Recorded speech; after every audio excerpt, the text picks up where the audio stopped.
కల్తీ మద్యం వంటి వ్యవహారాలు రాజధాని ప్రాంత ఇమేజ్ను దెబ్బతీస్తాయన్నారు ఏపీ సీఎం చంద్రబాబు. ఈ కేసులో ఎవరిని వదిలిపెట్టమని హెచ్చరించారు. బాధితులెవరూ డబ్బు చెల్లించవద్దని, ఇంకా ఎవరైనా ఉంటే పోలీస్ స్టేషన్లో ఫిర్యాదు చేయాలని సూచించారు. లా అండ్ ఆర్డర్ విషయంలో కలెక్టర్లు, పోలీసులు కఠినంగా వ్యవహరించాలి అన్నారు.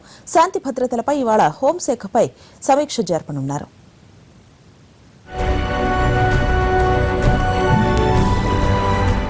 కాల్ మనీ రుణాలను ఎవరూ తిరిగి కట్టవద్దని, వడ్డీ వ్యాపారులు బెదిరిస్తే వారిపై చర్యలు తీసుకుంటామని ముఖ్యమంత్రి చంద్రబాబు నాయుడు బాధితులకు భరోసా ఇచ్చారు.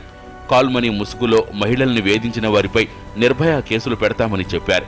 జిల్లా కలెక్టర్ల సదస్సులో కాల్ మనీ అరాచకాలను చర్చించిన సీఎం కల్తీ మద్యం, కల్తీ నెయ్యి, కాల్ మనీ వంటి వ్యవహారాలు కొత్త రాజధానిలో సమస్యగా మారాయని ఆవేదన వ్యక్తం చేశారు. ప్రారంభంలోనే ఈ తరహా అసాంఘిక కార్యకలాపాలు నిరోధిస్తే ఇబ్బందులు ఉండవని చెప్పారు. ఇంకా కొన్ని కల్తీలు మొన్నైతే నెయ్యిలో కల్తీ చేస్తున్నా కూడా కొన్ని వస్తే దానిపై కూడా యాక్షన్ తీసుకునే పరిస్థితికి వచ్చాం.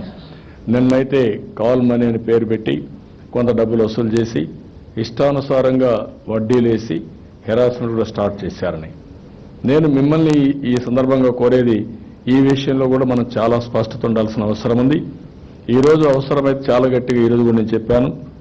ఒకటి, ఎవరైతే తప్పు చేశారో వాళ్ళందరినీ యాక్షన్ తీసుకోమన్నాం.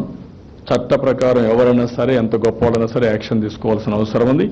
వేరే వాళ్ళకి ఇలాంటి తప్పుడు పనులు చేయాలంటే భయం ఉండే పరిస్థితి రావాలి. సంక్షేమ కార్యక్రమాలు పేదలకు అందాలని జిల్లా కలెక్టర్లకు, ఉన్నతాధికారులకు పిలుపునిచ్చారు సీఎం. ఈ సంవత్సరం మొదటి 2 త్రైమాసికానికి కలిపి మొత్తం 11.77% వృద్ధి రేటు సాధించామని తెలిపారు.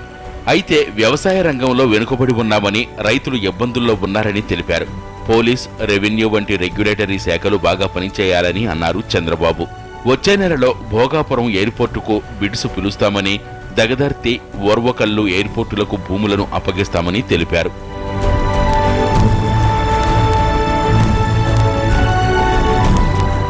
Dubai shopping festival, Singapore festival తరహాలో ఏటా భారీగా వేడుకలు నిర్వహించాలని పర్యాటక శాఖ అధికారులకు సూచించారు ఏపీ సీఎం. విశాఖ ఫెస్టివల్కు ₹1 కోటి మంజూరు చేస్తున్నట్టు ప్రకటించారు. త్వరలో స్మార్ట్ ఆంధ్ర ఫౌండేషన్ ఏర్పాటు చేస్తామన్నారు.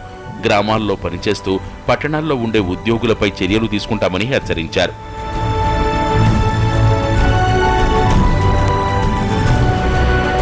కలెక్టర్ల సదస్సు ముగియడంతో ఇవాళ సీఎం చంద్రబాబు హోంశాఖపై సమీక్ష నిర్వహించనున్నారు. రాష్ట్రంలో శాంతి భద్రతలు అదుపు తప్పడంపై హోంశాఖపై అసంతృప్తితో ఉన్నారాయన.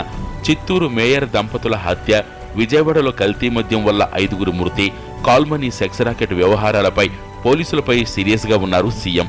ఇంకా అనేక సమస్యలపై సమీక్ష చేయడానికి ముందే డీజీపీ రాముడు, అదనపు డీఐజీలు, పోలీస్ కమిషనర్లు, ఎస్పీలతో ప్రత్యేకంగా సమావేశం కానున్నారు చంద్రబాబు.